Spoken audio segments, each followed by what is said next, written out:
Hello, welcome back to the basement. I have obtained, well, two screwdrivers. I will show them to you in a moment. One of them is a traditional screwdriver. It should fit.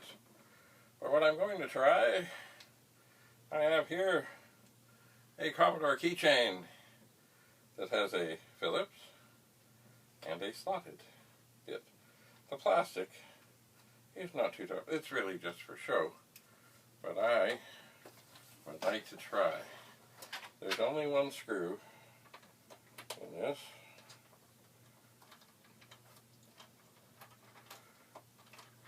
Oh, and it is in fact coming. So I think what I'm going to find, if you saw the last episode, I'm going to find that the top and the bottom of this really don't match up. A lot of plastic came out with that. That's not necessarily good. So I'm going to open this up and look inside. And yeah, the top and the bottom, like the where the little fingers are, they don't match up at all. Not one bit. What is this weird thing? There does seem to be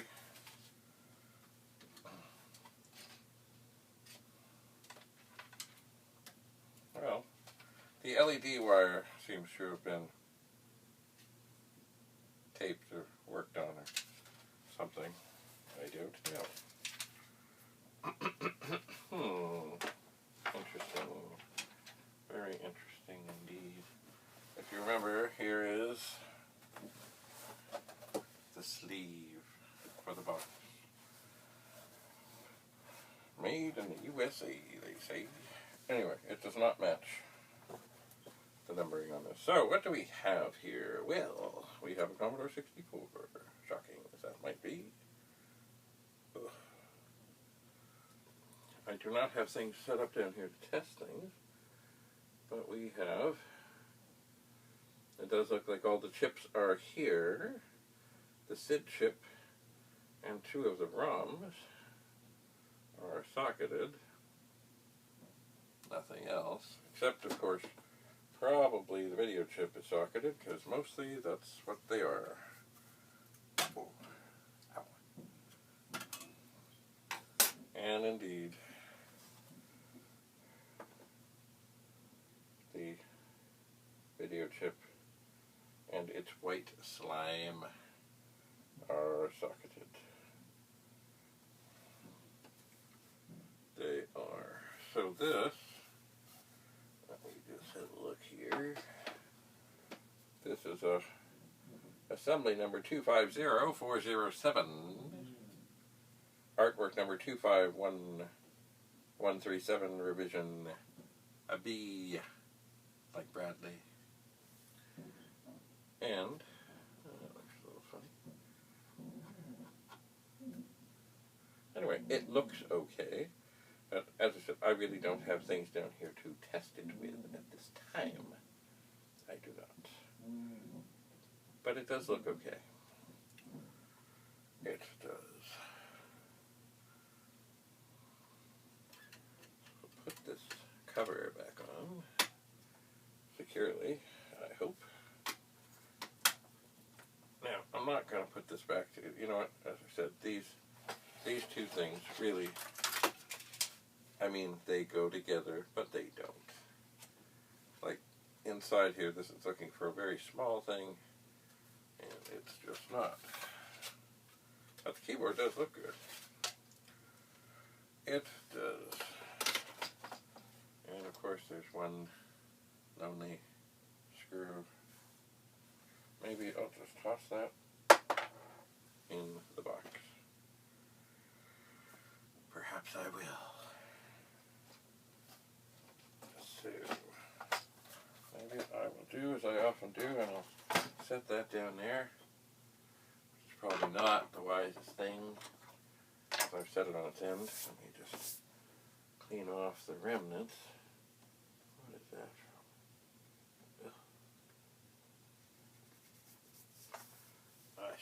Anyway, while we're here, I do have a 1541 in the box, which you may be able to see in the corner of your display.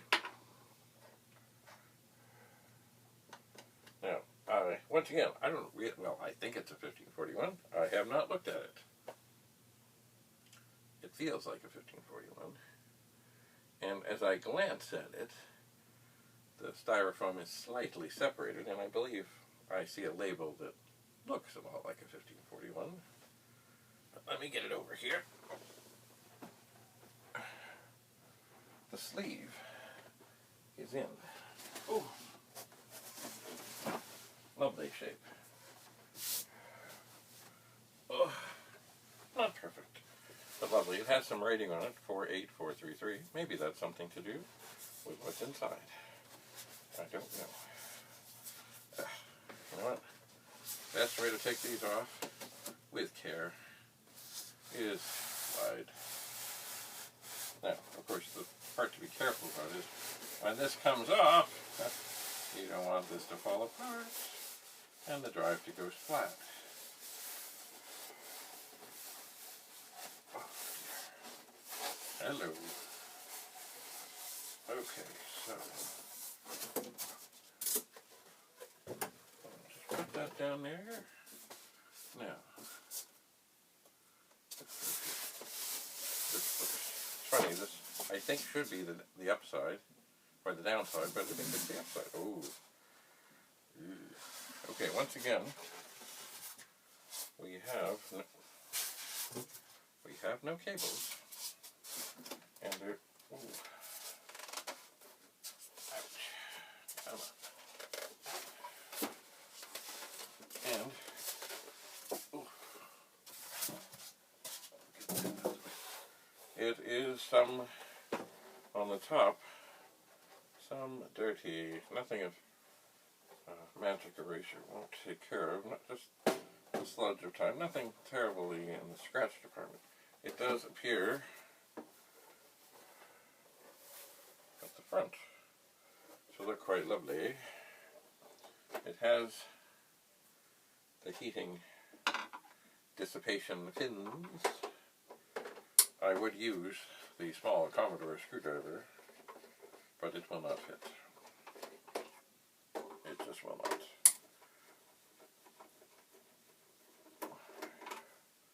So, and it is, by the way, it's a 1541, if there was any doubt.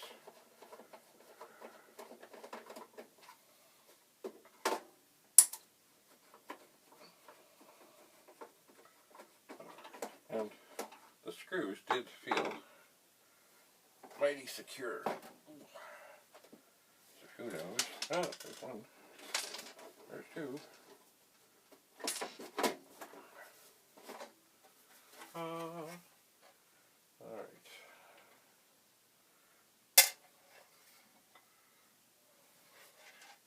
You can sit there.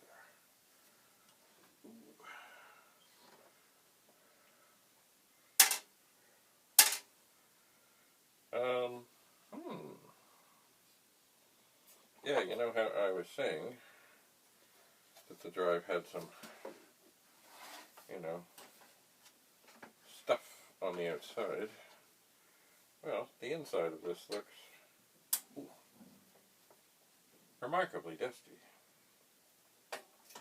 Oops. Oh dear. I dropped a screw. I'll try not to do that. There's a thing. Oh my, yeah. The back looks it's almost like, let me get this off of here. See, there was a thing that a company, see, these drives ran hot. They did. Whoa. And there was a thing that a company made specifically for the 1541. And it would sit at the side and go over the top. It fit perfectly over the vent and had a beautiful fan. But of course that did suck in dust. And this one looks very, very dusty. Very. Not the typical thing I'm used to finding when I open up a 1541. Usually The outside looks bad, and the inside is beautiful. But this is rusty. Ew. Well, you know. Now, do I have things with me that I can test this at this moment? Not at all. So I really can't do much else besides look inside and say, oh, it's dirty, it's dusty. What I can do is reach over into my pile of posters and see, oh, this is a special one. This has seen a lot of life. Don't know if you can see, there's already some extra tape on the outside. And there may be more at some point. This is the anatomy of a microcomputer, Commodore PET. And looking at the circuit board, it's not the first version. It is not, because I've been looking a lot at the first version. But this has been around. I've had this a lot of places. Ooh, it still has nice colors, but it has been taped up and it's had some. Actually, it looks pretty fine from this side. Anyway, it talks about the interface. And, oh, there's a disk drive. There's a printer. A magnetic cassette unit C2N. And all kind. Oh, basic commands and statements. Arithmetic operators. Arithmetic functions. IEEE connector. User port. All kinds of things here. Anyway, this is one I'm suspecting at some point that I will see if I can find a frame for. I may have a frame. It would be a pretty big one though. But this is, I suspect, rare and hard to find. I suspect. Anyway, I will put that very carefully with the posters. I'm just trying to see if there's anything else that I could open up at this moment that would be helpful. No, I can see that one. That's not one.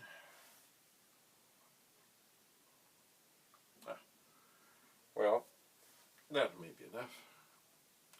Anyway, as I said, I've got a lot of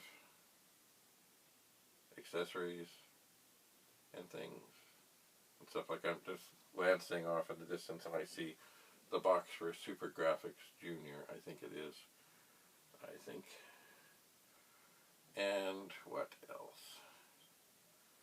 Well, actually at this vantage point there's not a whole lot of Commodore stuff here. Although, just down here, just where you probably can't see them, are two hard drives that I believe were in the 9090 or the 90, or a drive like the 9090 or the 9060. They are full height, and I have yet to explore them. Of course, the 9090 project has taken a sideways twist because things stopped working, and I got frustrated because, above all, I did not want to end up with two drives that don't work. And I don't know if that's what I have now. I know the power supplies, they've got to be very close, and I was tinkering on them. But anyway, I've got to get back to that. And these may be helpful. One of the things that is hard to know is if the drive is actually spinning in a 9090, because the fan is so loud.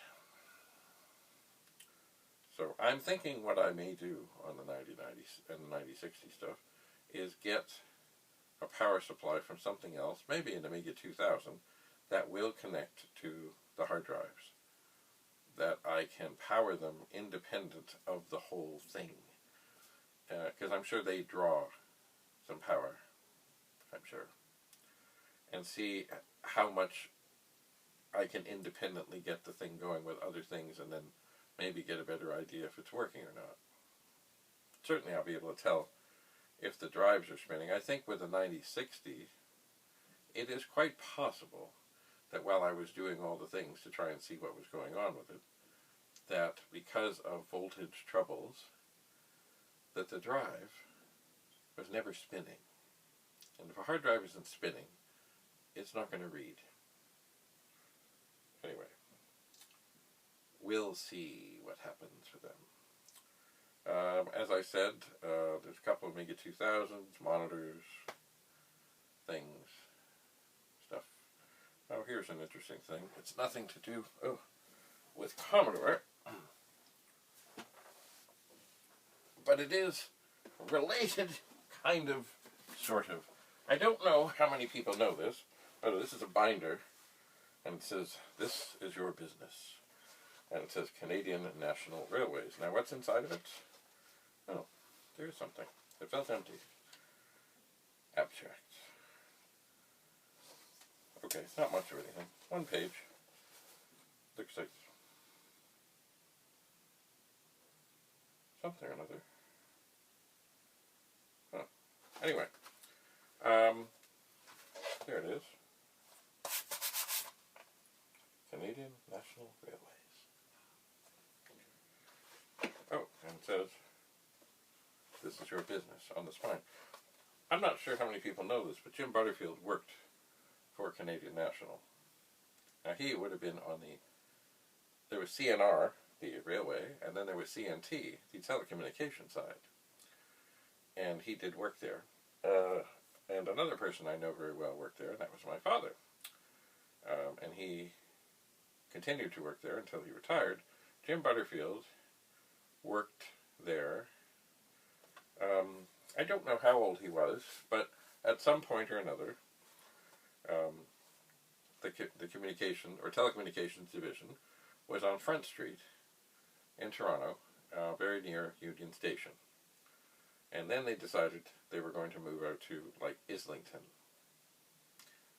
and Bloor, which,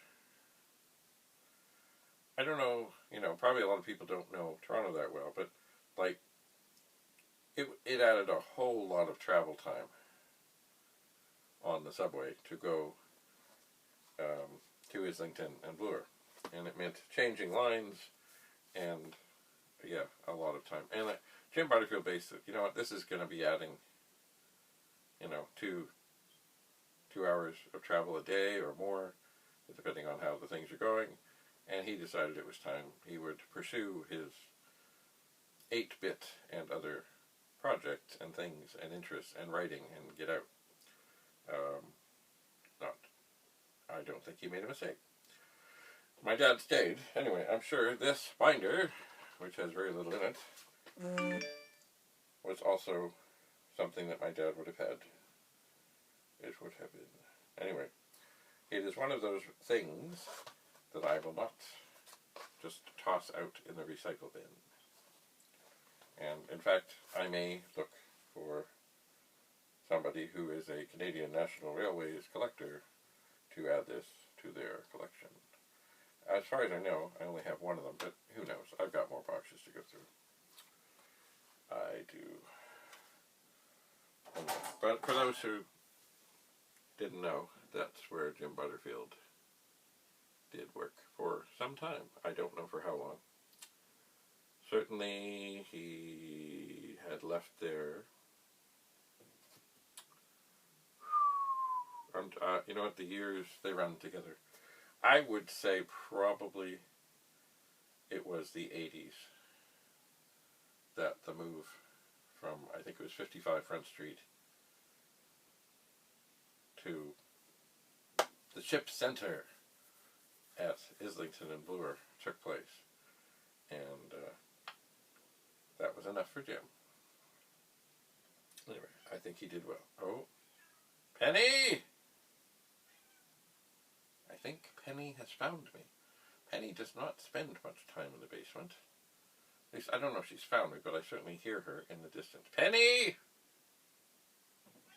Penny, are you here? I hear you, but I can't see you. Penny, Penny, Penny. Oh, I see her.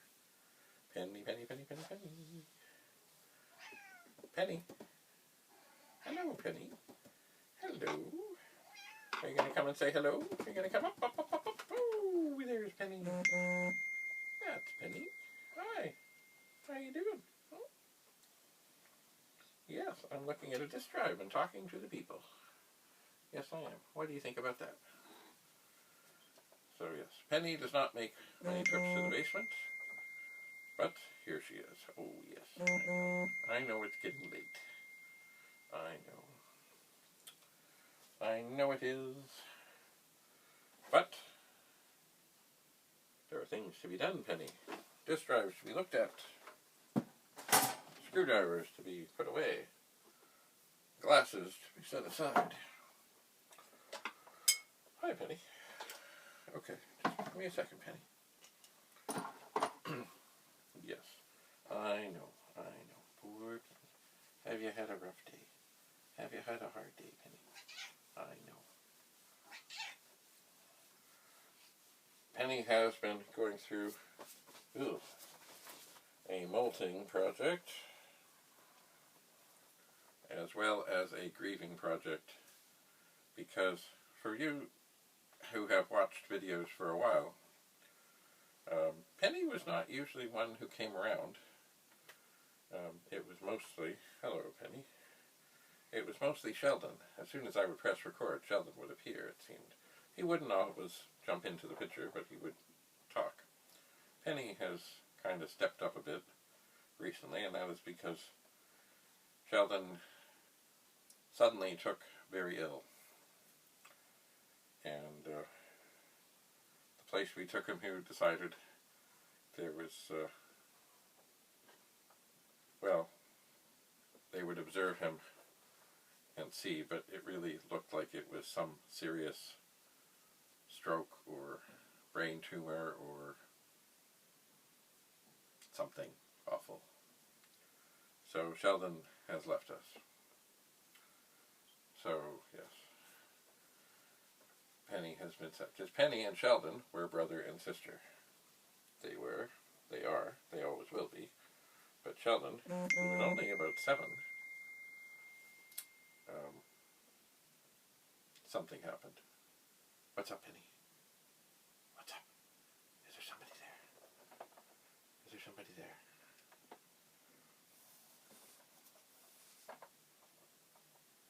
Penny, what you doing? Don't knock things down.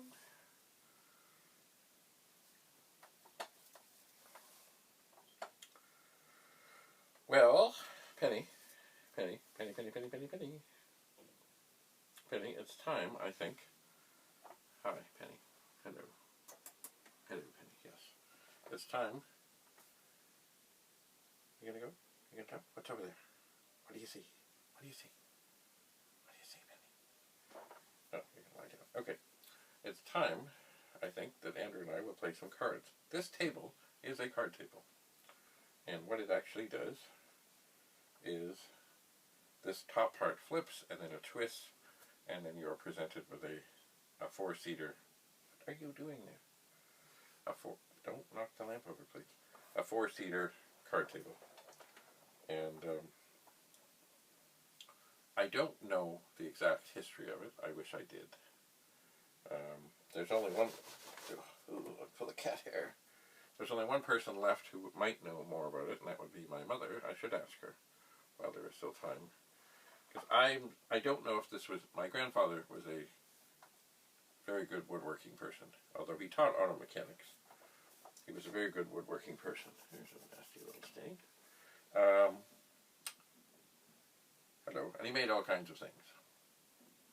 So I don't know if he made this. I don't know. The bottom is very intricate. I don't know. But I guess I would like to find out. Maybe I'll ask my mother. Maybe she will know how long she... Okay, bye, Penny. Bye. Bye-bye. How long this was in our original house in Toronto, and whether it is possible, and I think it might be possible, that indeed my grandparents, that I never knew my grandfather, and my great-grandparents, who that I never knew, may have sat and played cards at this very table. It is possible, but I don't know. What you doing, Penny? All right. Penny seems to have taken up a position on the floor, and there's nothing else I can do with these things here right now. So I think I will sign off from the basement. And stay tuned. Uh-oh. Penny found something. Oh, it's okay. It's all right, Penny. It's okay. It's okay. Penny. Yes. Penny is a scaredy cat, but she seems to be maybe a little less of a scaredy cat as we mourn the loss of Sheldon. Okay, good night, Penny. Anyway, thank you for being here. Stay tuned. More episodes from the basement and other places to come.